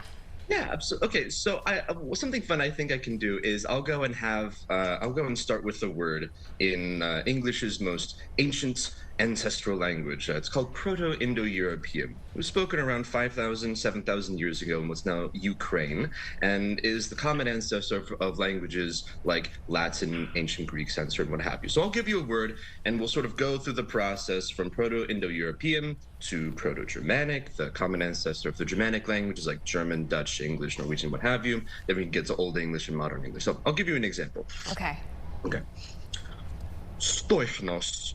Stoinos, Stainas, Stainas, Stainaj, Staina, Stan, Stan, Ston, Stone, Stone. Stone? Exactly. Yeah. And so exactly. And so you can definitely get an impression like, wow, that is definitely quite a departure from how we first started off. But you can see how in each sudden iteration, there's this one tiny little change that eventually accumulates into something that we don't even recognize, 7,000 years in the future. And so this is sort of what I talk about in all of my videos, where the evolution of language is no longer this abstract sort of concept, but is something that we can observe and also something that we can reverse. I'm just curious because I've seen your videos plenty of times and I don't really see any competition for you in this space. Has this turned out to be lucrative for you? We've talked to a lot of influencers that are doing a lot of different things. Yesterday we had Jen from Corporate On. She calls people, does the prank calls, and this has completely changed her life. Is it kind of the same thing for you? Because this is like solely your lane. I haven't really seen anybody that's competing with you on this. Well, not to go and toot my own horn or anything, but I do agree. I don't think anyone is doing it like me. When it comes to like recordings of ancient Egyptian reconstructed with all of the latest methods that we have, all of the latest ancient documents that are available to us, no one's really getting that sort of stuff out there. Like me. And so this is like I said, not to toot my own horn, but I'm doing this Zoom call from the wonderful Hollywood Hills, and I was only able to do that thanks to the wonderful opportunities I've been given, not only by social media, but obviously the people who engage in social media. And so meeting up with all of those people in real life, I mean, gosh, 1 million followers on all of my social media pages. You don't think of a number like that, when you're just online. But when you're getting recognized by people online for all of the things that you do, when they go and say, oh, I went to college for linguistics because of the things that you do on your TikTok, I'm like, just amazed. You know, this is certainly a new world for me, because before any of this, you know, pre-COVID, what have you, I was just some farm boy in Indiana, just trying to figure out what I wanted to do with my life. You know, I wanted to be a physicist, and so there's so many different paths that I guess life can take you down, and this is not one that I was expecting anytime soon. That's what I was going to ask you, is where were you prior to this? So you were in Indiana, you're in LA now. What does the future hold? Are you thinking about acting? Are you doing something with voice? Yeah, is there something that brought you to LA? Yeah, are you recording things using your voice now? What's the story there?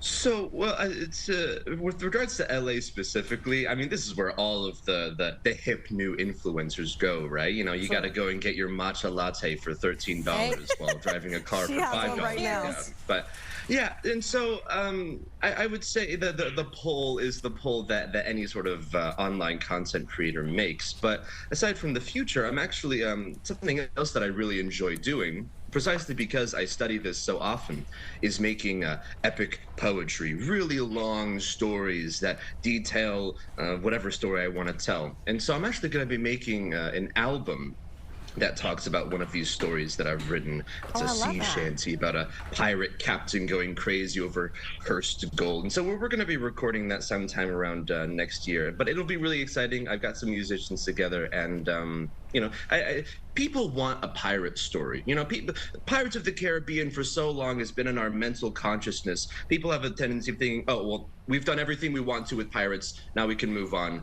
to whatever. But it's like, no, people want a pirate story, and I'm more than happy to give that to them. Okay, cool. I love it. You know what?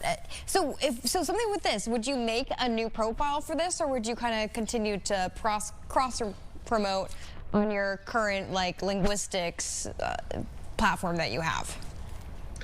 Well, one of the wonderful things about what I do is that I don't consider anything that I do to be sort of apart from linguistics, at least the things that I do. So much of the way that I structure poetry and why I do the things that I do and my specific influences is precisely because I listen to the voices of the ancients. And so I just want to, again, this is just another opportunity for me to present these old stories in a way that is more accessible to the modern audience, because people aren't going to go, for instance, trying to go and look up like old German textbooks on a specific aspect of, you know, Sanskrit texts and what have you.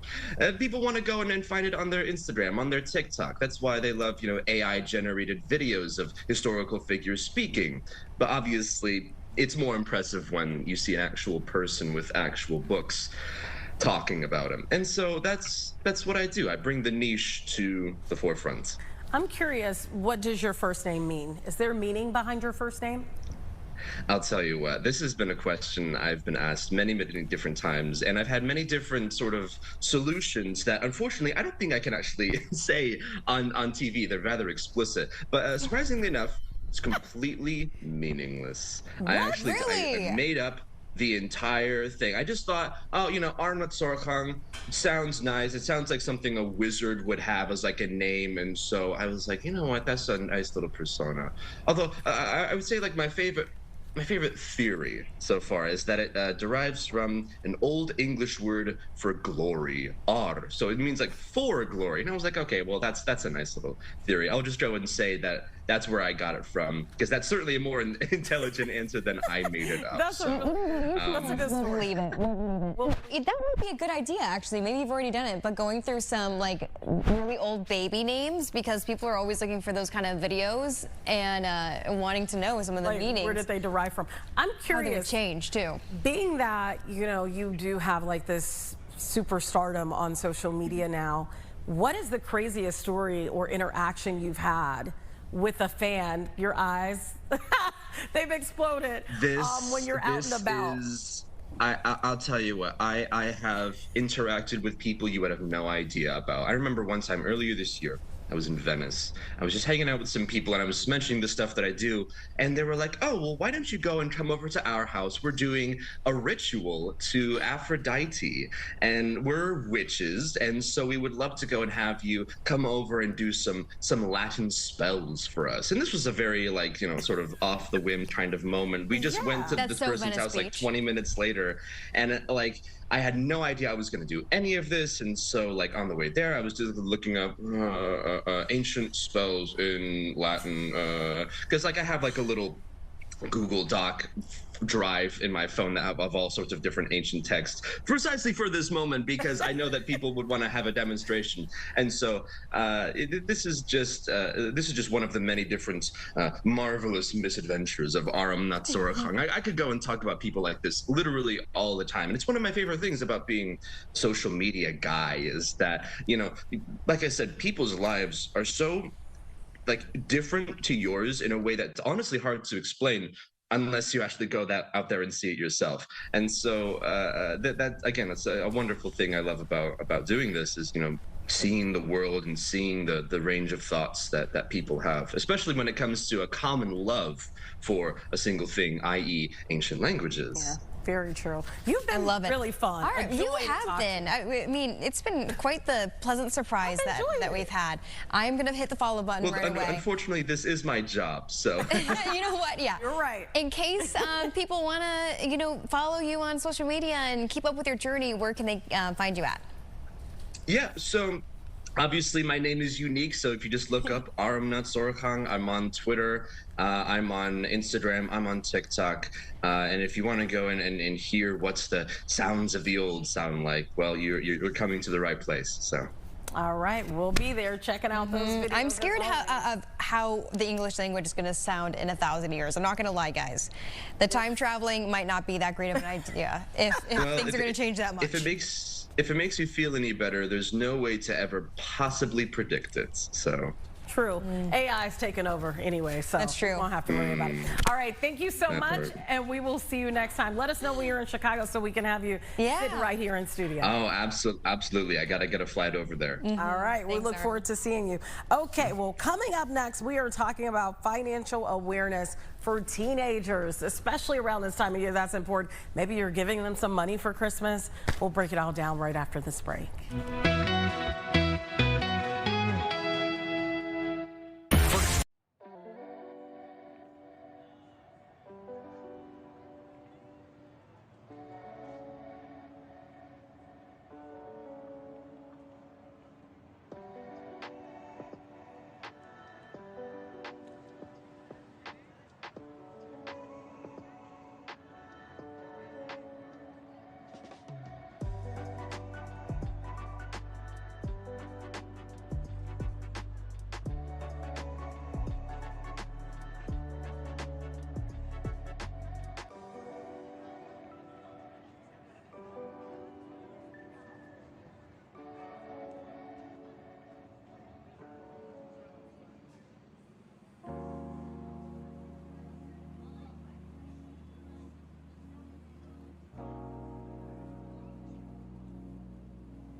Alrighty, welcome back to Chicago Now, 11:38. This new year might be a good time, maybe after the holidays, you can wait a little bit, to introduce your teens to new goals and habits like budgeting and financial awareness, because it seems like more and more kids are unfamiliar with how the real world works. Yeah, they just want. They don't know what it takes to actually get. Okay, so bringing us some more information is Barry Mullen, Bank of America's Consumer Bank Region Executive. Thank you so much, Barry, for joining us.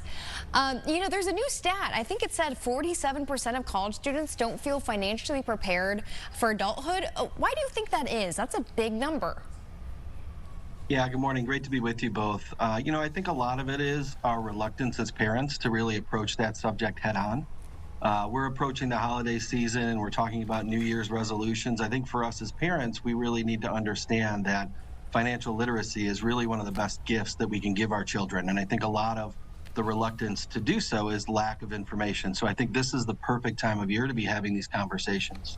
You know, Barry, I remember long ago when I was in school, one of the classes was financial literacy, and they would have you have like this mock checkbook, and you would show how much money you made, you know, every month, pay your rent, pay bills. Do you think that that's something that we should incorporate and kind of introduce our children to, so that they do understand fiscal responsibility, being able to, you know, pay bills one day?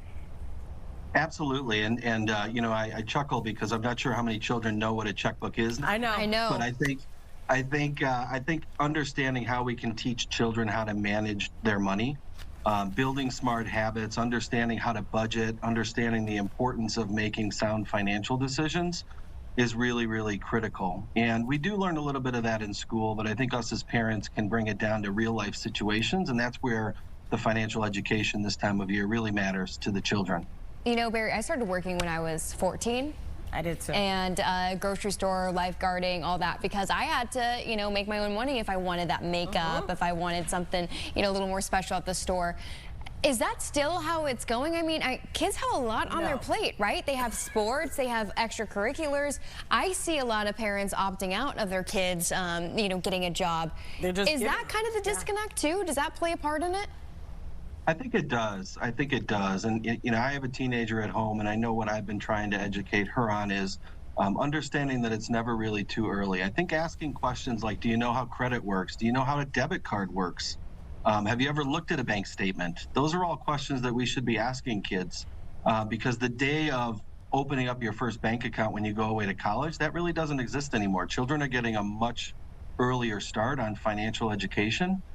We start as early as 6 years old at Bank of America with parental guidance and oversight. But I think understanding what they know and what questions they may have, the earlier the better is how I would answer that. Let me ask you this, because this is the time of year where kids, they give you that Christmas list. They don't have any idea what the total is after you, you know, talk to Santa and pay for some of this stuff, right? Anthony's kid wants him to rig the Super Bowl and get the Bears to win. My question they don't know about this is, you know, I was having this conversation with someone and I said, well, you know, I think this year what you should do is load up a gift card or like a debit card, put a set amount on it, and then the kid can then be able to see how much things cost. And they'll be able to balance, you know, oh, well, maybe I don't want this jacket because it's gonna, what's your take on that, and how does Bank of America play into that? Yeah, I think a couple of things that I would give advice to are setting and assigning financial responsibilities at home. So it'll be very powerful if your child, your son or daughter, has to pay their own cell phone bill, for instance. I think that's a great educator. I think, again, around the holidays, a lot of kids are asking for big ticket items. Understand the importance of budgeting to save for those big ticket items, and understand that money management is really a skill that you're going to build early on, and you're going to use it for the rest of your life. At Bank of America, we have the ability to do a little bit about what you said with our Safe Balance for Family banking account. And really what that does is at the age of 6 or greater, parents have control and oversight over an account for their children where they can give them a debit card. The child can't overdraw the account, but the parent can kind of watch the account, set up budgets, make sure that they're spending in the right way, and kind of manage it that way with the parental oversight. That'll give them the financial freedom to use something like a debit card at an early age, but also learn the importance of budgeting and making decisions, because the reality is sometimes you have to trade one thing for another. We all know that as adults, but teaching that to your children, I think, is really, really important.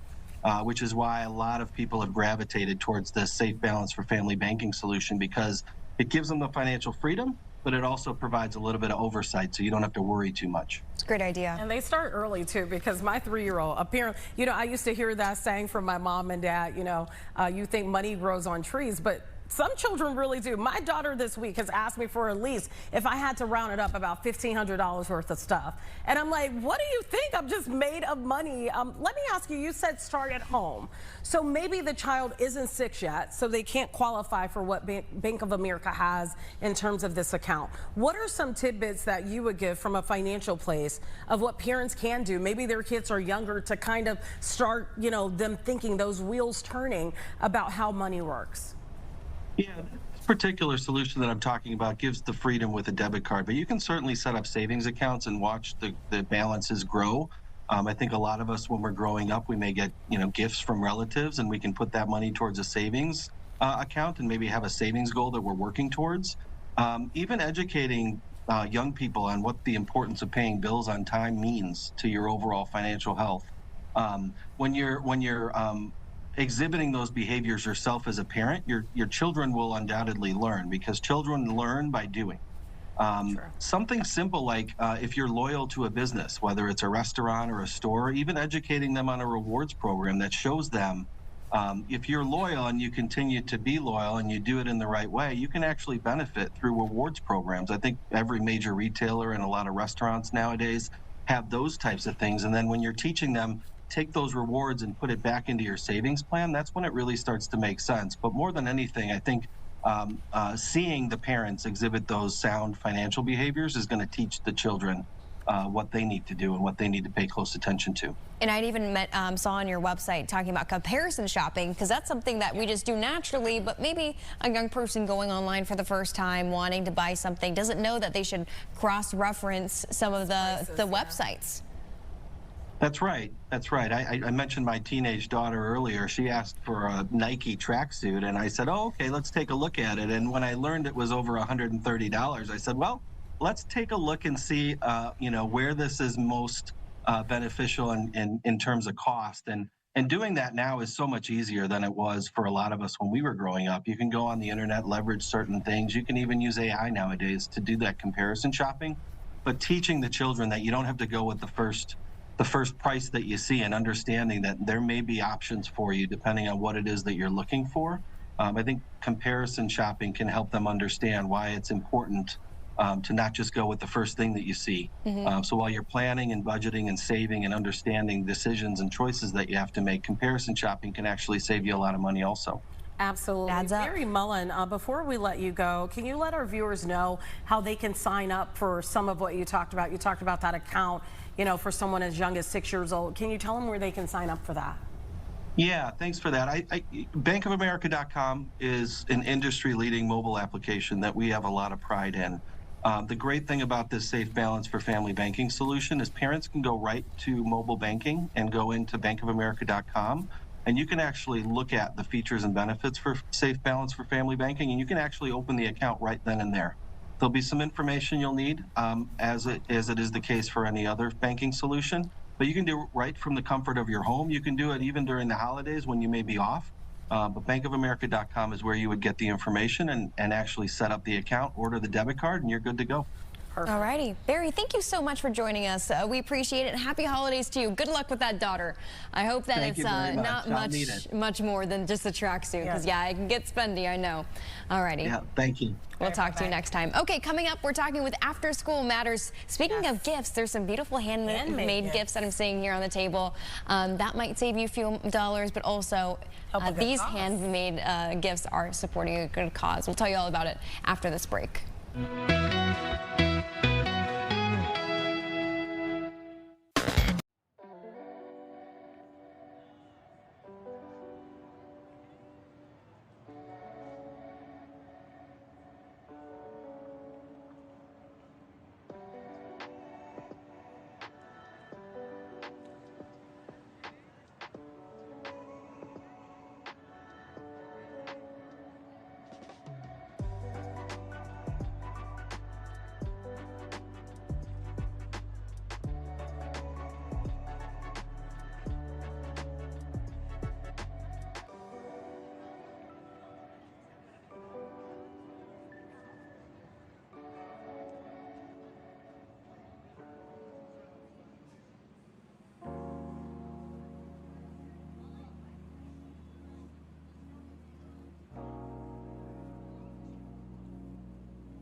Mosaics. So we have coasters, playing cards. It's gorgeous. So what else did you say? Body butters. Body butters. Lip balms. We have everything, and it's all Greeting handmade gifts for the holidays that you can get while supporting a good cause. After School Matters is helping raise money for the local teens involved in their program. With us right now is Melissa Mister, After School Matters Chief of Staff and Strategy, and Aiden Sweet, who I thought was a student, but is the After School Matters and Teen Made website and digital marketing specialist. Thank you both so much for being with us. Absolutely. Yes, You they didn't always think I think was I'm a student, too. Yeah, I thought you were a student too, but it was the suit. The suit, Got it. the Got suit it. changed That things. was- Okay, let's talk about After School Matters. Tell us all about the program. For sure. So After School Matters is one of the largest providers of after school and summer programs for teenagers.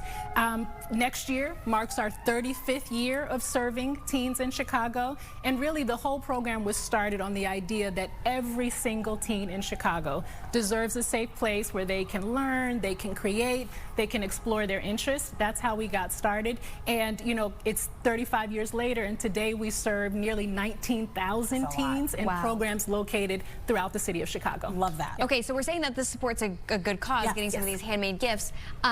All the proceeds, do they go back to After School Matters? Absolutely. So that the teens, what's really special about ASM is every single program is free.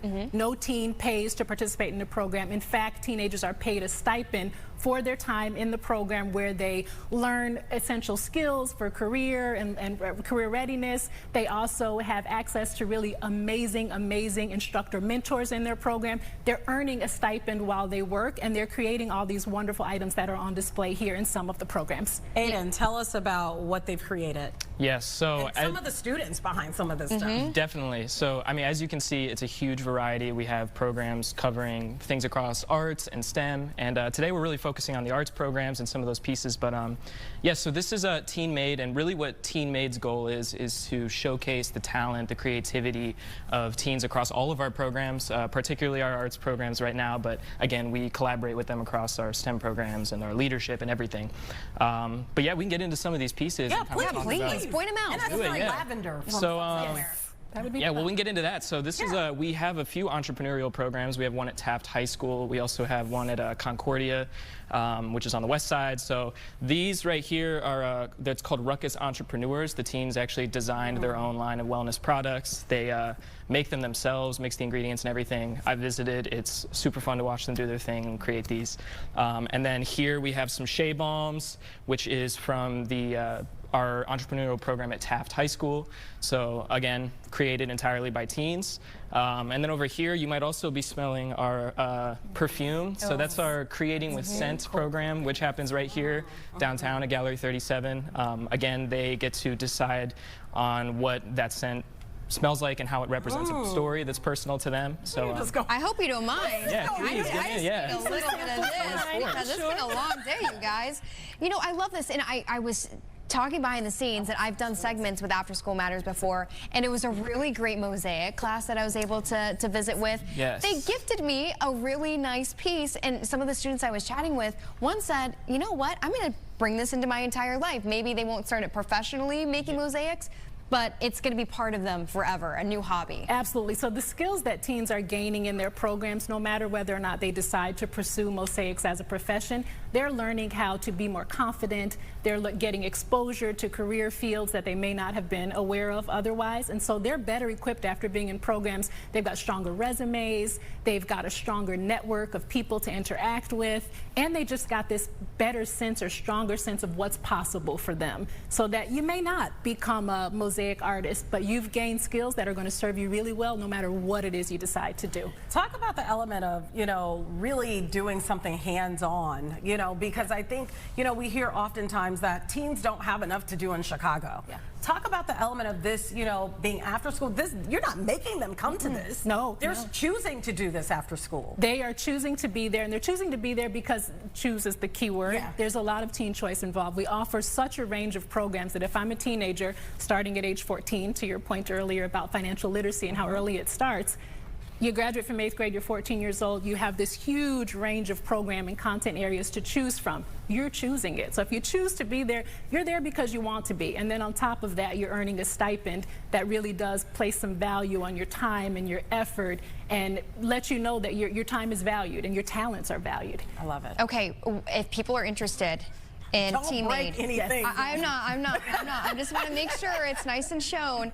Where can they find more information and actually purchase some of these? Yeah, so we have a lot of information on our website, so www.afterschoolmatters.org, and then for Teen Made, /shop Teen Made. So we have all the information about upcoming drops and collaborations we're doing with our programs. All of our product is on there, which we actually ship to you if you're interested in purchasing online. Okay. We also have a variety of pop-up events around the community. We open our gallery sometimes, so plenty of opportunities to engage. And then also, if you want to stay updated, our Instagram page is @ShopTeenMade, so that is always up to date with the next thing that we're doing. One question before we let you go. He's given us the 2-minute mark, so we got a little time. Why would you tell someone, it's the holiday season, you know, a lot of times people go to these big box stores.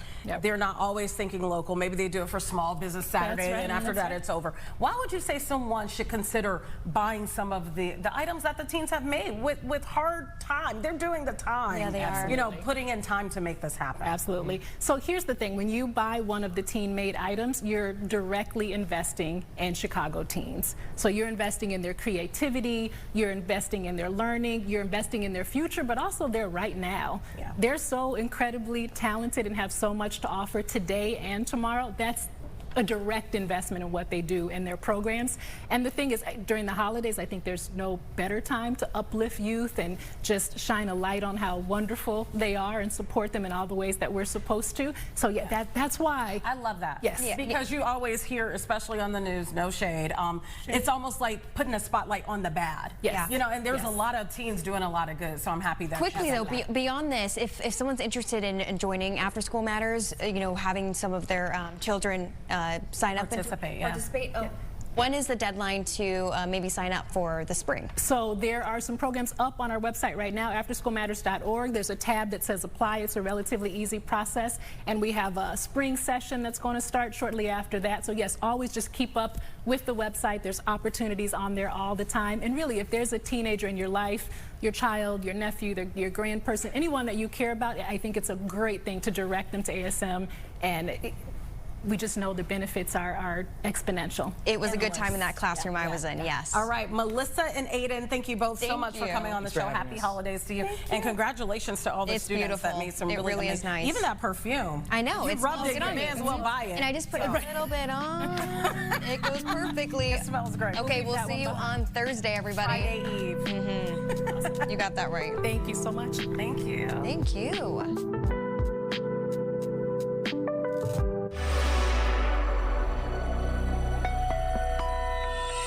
Save big money.